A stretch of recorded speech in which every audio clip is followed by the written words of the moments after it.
Assalamualaikum warahmatullahi wabarakatuh. Bismillah walhamdulillah wassalatu wassalamu ala rasulillah wa ala alihi wa ashabihi wa mawala. Adik-adik dan saudara-saudara sekalian mahasiswa ilmu Al-Quran dan tafsir, kita akan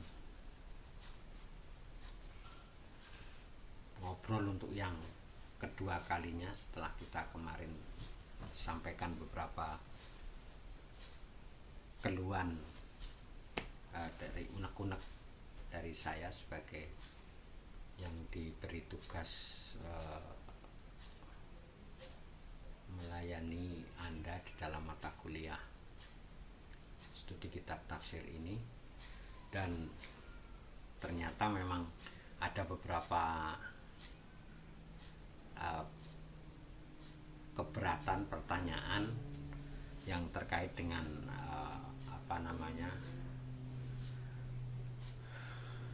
apa yang saya sampaikan di pertemuan yang pertama kemarin. Salah satunya misalnya keberatan tentang kalau betul mata kuliah ini adalah core dari jurusan dari prodi IAT, lalu apa peran kita nanti kepada masyarakat. Saya katakan bahwa penelitian kitab tafsir, saya tidak mengatakan hanya penelitian kitab tafsir era klasik saja. Penelitian kitab tafsir itu adalah core yang mengemban misi utama dari prodi ilmu Al-Quran dan tafsir. Artinya untuk menyanggah persepsi orang bahwa prodi ini adalah prodi yang akan mencetak para mufasir. Maka saya lebih setuju dengan melihat bekal-bekal yang ada pada para eksponen, mereka-mereka yang terlibat di prodi ini. Sesuai dengan bekal yang mereka miliki sebetulnya belum cukup memadai untuk dilihat dari kurikulumnya dan segala macam, juga termasuk inputnya itu belum layak lah untuk disebut sebagai memadai untuk mencetak mufasir.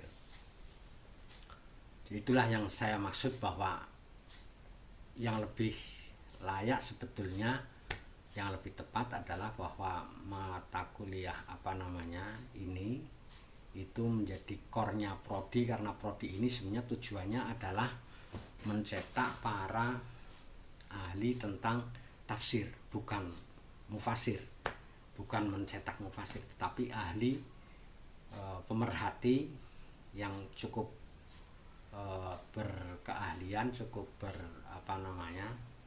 berpengalaman tentang kitab tafsir. Dan kalau ditanya lalu peran kita terhadap masyarakat apa ya? Peran kita peran edukatif. Kalau penelitian kita nanti kemudian dipublikasi lewat jurnal-jurnal, lewat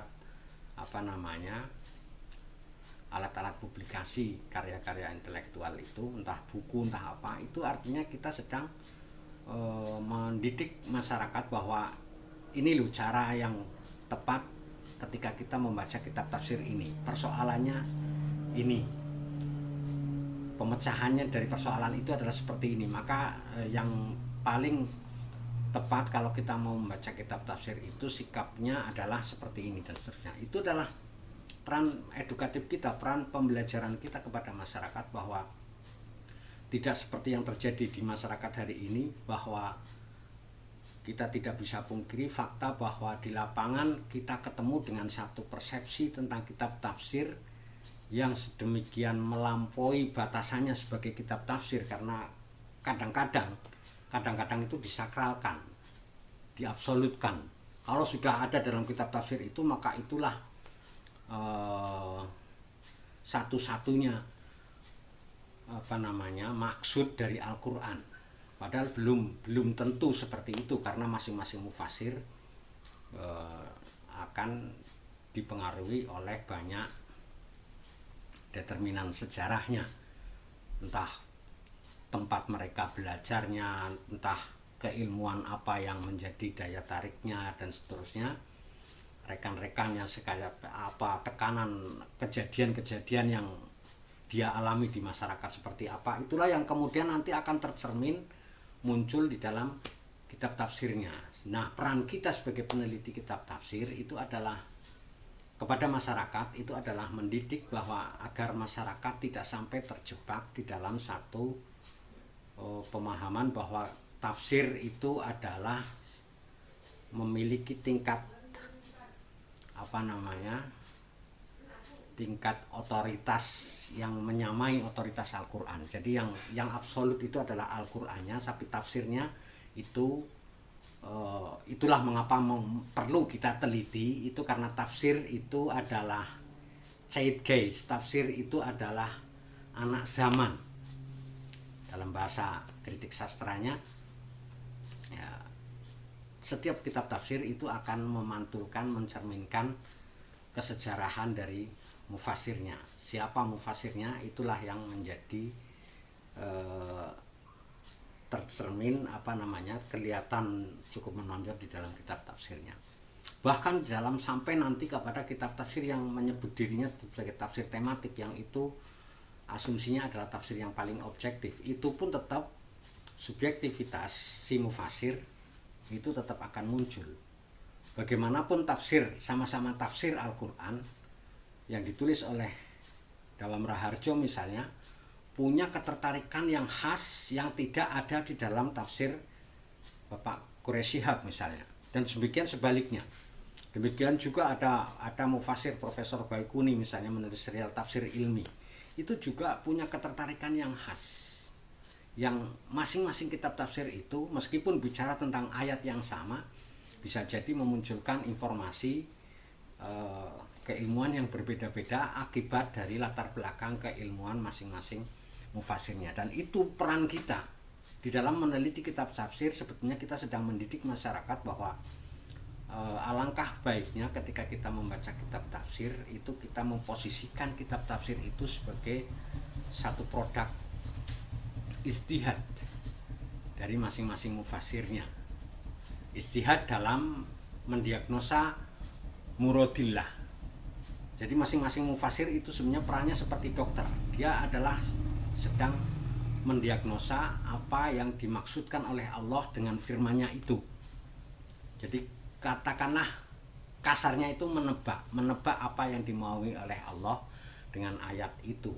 Itulah peran yang dilakukan oleh mufasir. Sehingga kita perannya adalah memposisikan sikap tadi, sikap mufasir di dalam mendiagnosa maksud Allah, itulah yang kita sampaikan pada masyarakat, sehingga posisi dari tafsir itu tidak sampai sedemikian melampaui batasannya, sehingga sedemikian disakralkan, sedemikian diabsolutkan. Itulah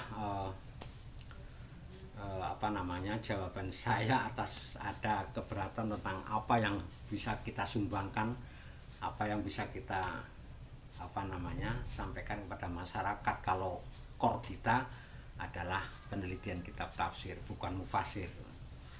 Saya juga tidak bisa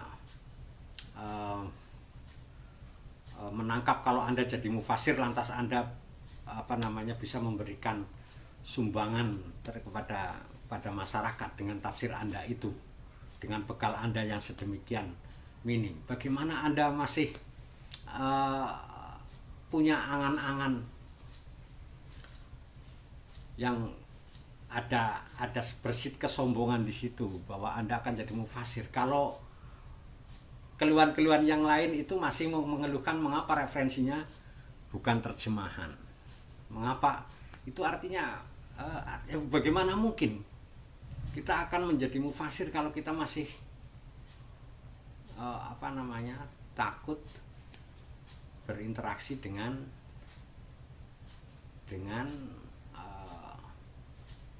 bahasa Arab. Padahal Al-Quran itu adalah berbahasa Arab, hadis berbahasa Arab. Kalau kita masih punya ketakutan berinteraksi dengan bahasa Arab, bagaimana mungkin kita dengan penuh kesombongan bisa mengaku menjadi mufasir? Jadi itulah pertanyaan berikutnya yang berkaitan dengan apakah referensinya itu hanya itu yang berbahasa Arab saja. Tidak, cuma ini yang wajib, menurut saya wajib dibaca, bahwa kita akan terbuka semua produk intelektual dalam bahasa apapun, dalam bahasa Inggris, dalam bahasa Jawa, dalam bahasa Indonesia, kalau itu berkaitan dengan objek material yang kita sedang teliti, kenapa tidak berbahasa Indonesia pun boleh. Cuma kita harus sadar bahwa tafsir itu yang kita teliti, terutama tafsir klasik, itu semuanya berbahasa Arab.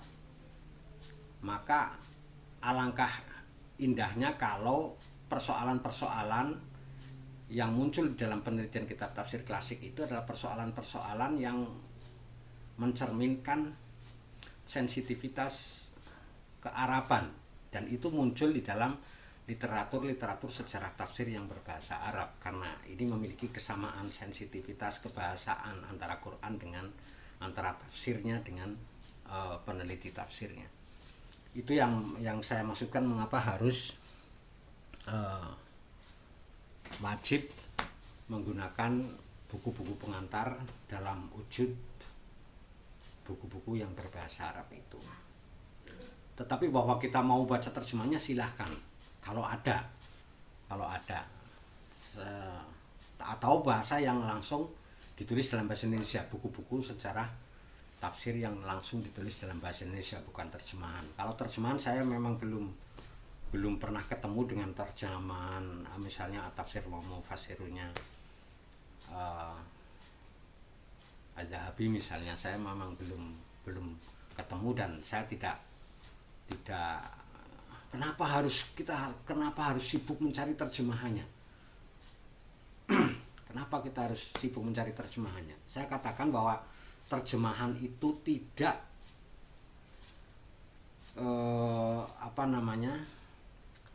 tidak merupakan representasi yang pasti yang bisa mewakili dari bahasa yang diterjemahkannya, karena masing-masing penerjemah punya determinan sejarah sendiri-sendiri, sehingga dia ketika menafsirkan satu kata untuk dipindahkan ke dalam bahasa terjemahannya itu berbeda dengan orang lain di dalam menafsirkan bahasa kata itu dalam bahasa yang sama, misalnya sama-sama dari bahasa Indonesia misalnya. Itu itu tidak bisa dipungkiri bahwa terjemahan. Maka kenapa kita harus sibuk mencari terjemahannya? Buku yang bahasa aslinya aja tersedia gitu, kenapa kita harus mencari yang terjemahannya? Maka kita harus punya prinsip mana yang primer, mana yang sekunder. Kita tidak boleh membaca yang sekunder itu, tapi pegangan kita itu tidak bisa kita gantikan, yang primer itu kita gantikan dengan yang sekunder kalau sepanjang yang primer itu masih ada. Kalau sekedar untuk mengembangkan, untuk penjelasan lebih lanjut dari yang primer, itu tidak apa-apa. Untuk memperkaya wawasan dan seterusnya, silahkan baca referensi dalam bahasa manapun yang Anda lebih nyaman itu. Tetapi Anda harus ingat bahwa yang primer di situ, karena objek dari penelitian kita adalah kitab-kitab tafsir, data-datanya berbahasa Arab, maka alangkah baiknya kalau kita menapaki perjalanan menuju ke sana itu lewat jalan yang sudah kenal dalam istilah-istilah tafsir yang berbahasa Arab itu. Jadi peran dan arti penting dari kitab-kitab ini yang saya sodorkan sebagai buku wajib itu sebetulnya adalah perannya di dalam mengajari kita tentang persoalan apa yang paling menarik dari kitab tafsir tertentu. Itulah yang saya maksudkan mengapa Anda harus baca buku ini. Apakah ini satu-satunya? Ya, bukan satu-satunya, tetapi paling tidak Anda untuk sebagai peneliti pemula itu bisa berkenalan pertama kali persoalan apa yang layak untuk dipertanyakan, diajukan untuk kitab tafsir tertentu. Itu sudah dibekalkan sepintas oleh buku-buku sejarah tafsir ini. Nah, jadi itulah mengapa saya tetap mengatakan bahwa buku ini wajib dibaca oleh peneliti kitab tafsir, terutama kitab tafsir klasik, karena kitab tafsir klasik itu semuanya berbahasa Arab. Maka buku-buku sejarah yang bisa mengantarkan kita pada persoalan-persoalan tertentu yang layak untuk diteliti dari kitab tafsir yang berbahasa Arab itu ya buku-buku dalam bahasa Arab. Dan itulah yang saya sampaikan untuk merespon apa yang menjadi keluhan dari beberapa kawan tentang referensi itu. Jadi tidak harus yang terjemahan dan buku dalam bahasa, buku langsung saja, buku langsung yang dalam bahasa Indonesia itu memang tidak bisa diakui, itu ada, termasuk buku studi kitab tafsir yang diterbitkan oleh Prodi, tetapi itu menurut saya itu terlalu tidak saya rekomendasikan lah. Udahlah, buku-buku primer itu aja, nanti untuk pengembangan baru Anda bisa baca buku-buku sekunder bahkan yang tertier ini. Walaupun saya juga ada sedikit tulisannya di sana, tetapi saya tidak kemudian menyarankan Anda untuk harus membaca buku itu. Bahkan untuk beberapa tulisan saya sarankan lebih baik membaca buku wajib itu sajalah, untuk bisa masuk kepada persoalan mana yang harus diteliti dalam kitab tafsir klasik itu. Oke, itu beberapa pertanyaan yang kemarin muncul setelah saya presentasi pertemuan pertama dan sesi kedua. Mengapa saya ingin kembali ngomong bahwa mengapa kitab tafsir itu harus diteliti, itu adalah tadi bahwa tafsir dalam semua definisinya itu selalu menyertakan satu diktum yang disebut dengan biqadri tokoh al-basyariyah, bahwa tafsir ditulis oleh siapapun, dikeluarkan oleh siapapun, dia tidak bisa keluar dari tokoh basyariyah, dari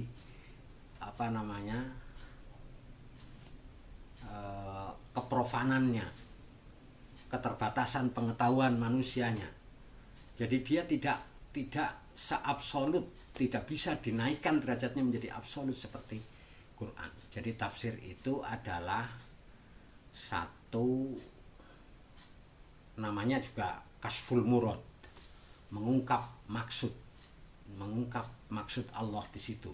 Itu artinya kalau dalam bahasa kedokteran adalah seorang dokter itu mendiagnosa penyakit apa ini, penyebabnya apa, kerjanya dari penyakit ini di mana, obatnya apa. Itulah kira-kira yang dilakukan oleh mufasir. Maksud Allah dengan kata ini, dengan firman ini, dengan ayat ini apa sebetulnya, itulah yang disebut dengan at-tafsir, yaitu kasful murad, mengungkap, menyingkap tabir yang menutup makna yang dikehendaki oleh Allah.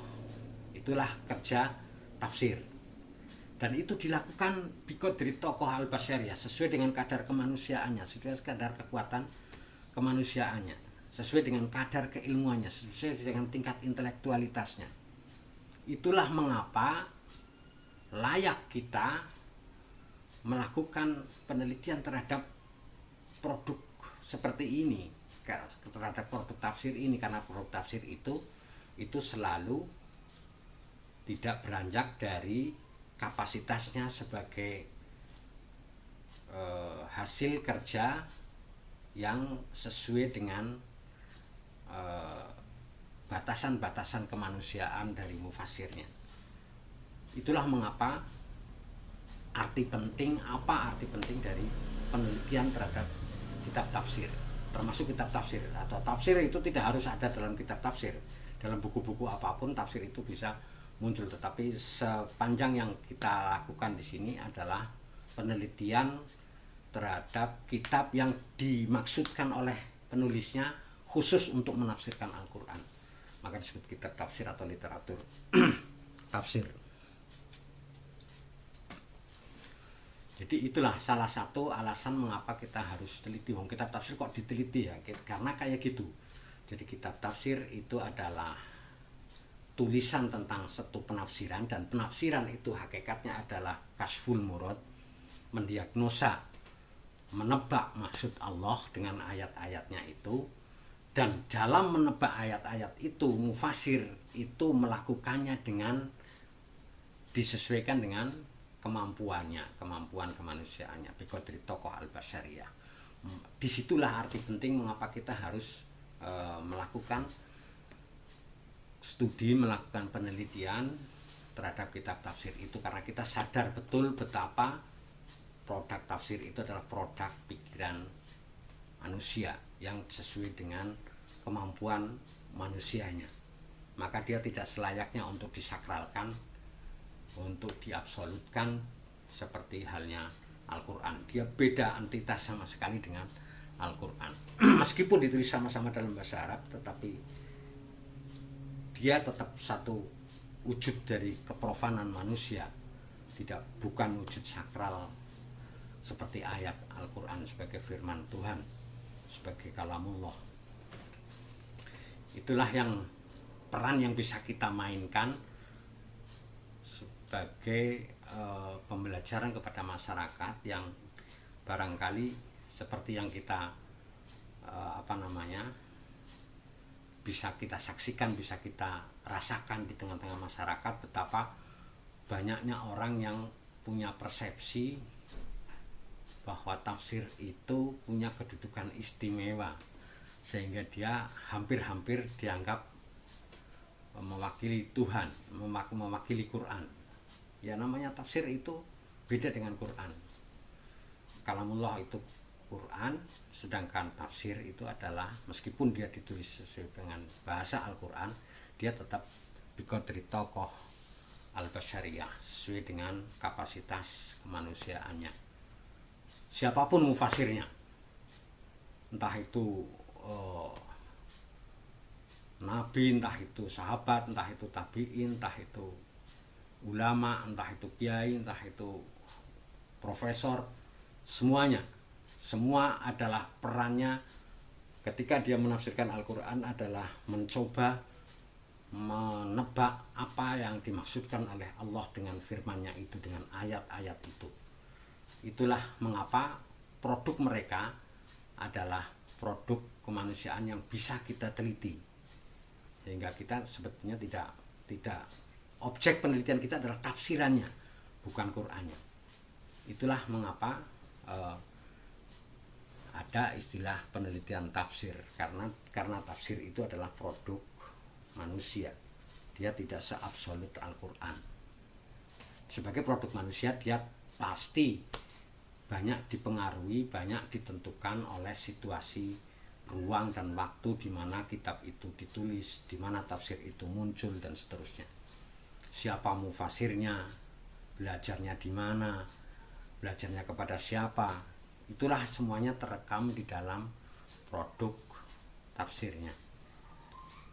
Dan disitulah kita memiliki arti penting di dalam kerja melakukan penelitian.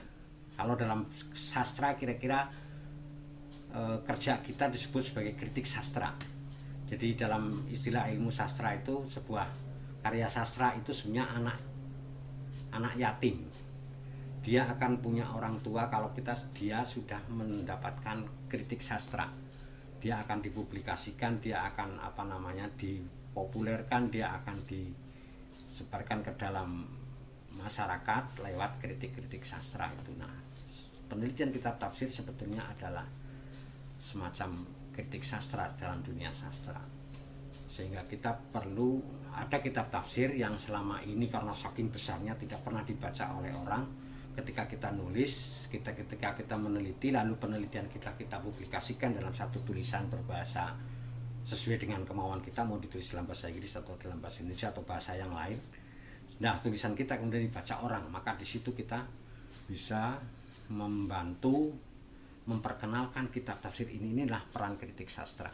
Kita bisa membantu memperkenalkan satu karya tafsir yang ditulis oleh tokoh zaman dulu, oleh tokoh ini dan seterusnya, persoalannya seperti ini, kita bisa publikasikan, kita bisa perkenalkan kepada khalayak luas pembaca lewat publikasi yang kita lakukan setelah penelitian kita selesai. Itulah peran dari penelitian kitab tafsir, dan termasuk juga alasan mengapa kitab tafsir kok masih harus diteliti, karena tafsir punya karakter-karakter tertentu, punya kapasitas-kapasitas tertentu yang itu masih layak dalam jangkauan penelitian. Jadi tidak diabsolutkan. Maka saya ingin katakan bahwa kerja penelitian tafsir itu adalah murni kerja keilmuan, bukan kerja, meskipun kerja keagamaan diantaranya aja ada juga kerja keilmuan, tetapi kerja keilmuan di sini maksudnya tidak seperti partisan, tidak bertumpu kepada, beda dengan muhibbin. Ketika kita meneliti kitab tafsir tertentu, itu tidak harus kita adalah muhibbin, tidak harus kita memerankan peran muhibbin, peran pendukung, peran pecinta dan seterusnya. Kita tidak dalam rangka memuji-muji, juga kita tidak dalam rangka mencaci maki.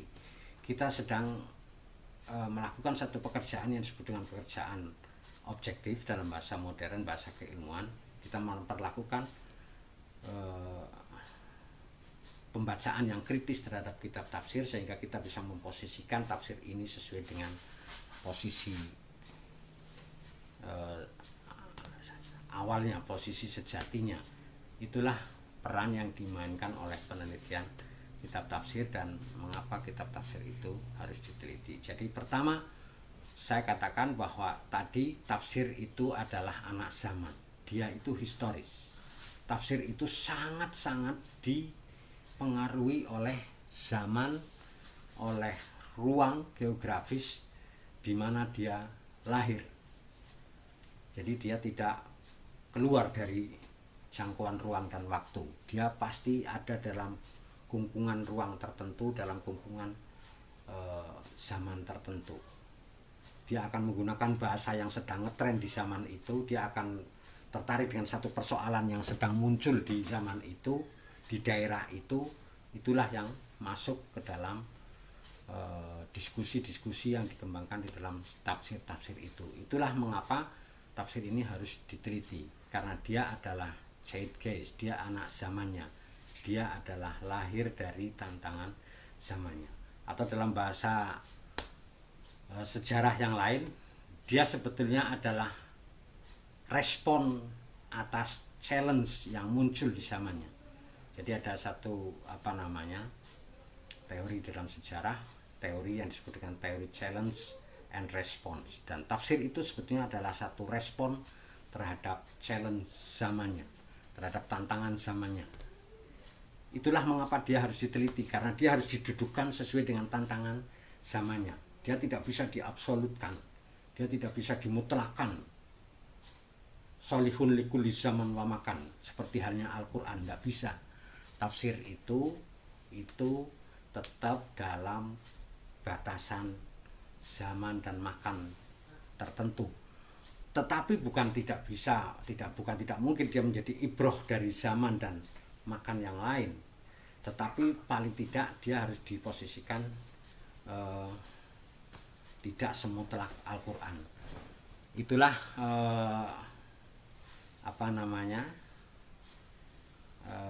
bahan diskusi kita di dalam pertemuan kedua ini tentang alasan mengapa kitab tafsir itu masih harus diteliti, yaitu status dasar dari tafsir itu adalah produk kemanusiaan, produk biqadri tokoh al-basyariyah, produk kasful murad yang dilakukan oleh manusia. Dia bukan wahyu, bukan wahyu Tuhan.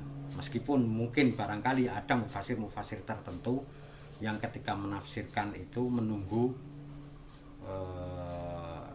ya bahasa agamanya wahyu, menunggu ilham, menunggu inspirasi dari inspirasi ilahiyah, inspirasi ketuhanan, atau bahasa yang lain apalah kira-kira isyarat ilahiyah dan seterusnya.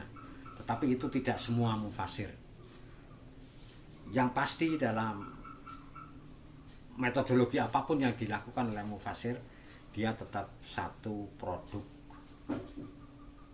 yang sesuai dengan kapasitas kemanusiaannya, sehingga itu harus perlu diposisikan seperti posisi dasarnya, dan itu bisa dilakukan lewat penelitian kitab tafsir. Jadi inilah kira-kira mengapa alasan bahwa kitab tafsir itu perlu diteliti. Saya kira untuk pertemuan kedua saya cukupkan sampai di sini.